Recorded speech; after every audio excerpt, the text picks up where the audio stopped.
एक मक्खी गंजे के सर पर जा बैठी। दूसरी मक्खी ने कहा, वाओ क्या घर मिला है तुझे।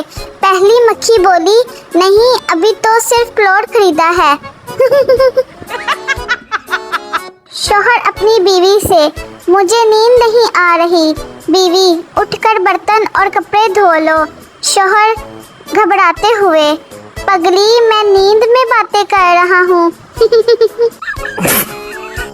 टीचर पप्पू से, बताओ जिंदा रहने के लिए क्या चीज जरूरी होती है।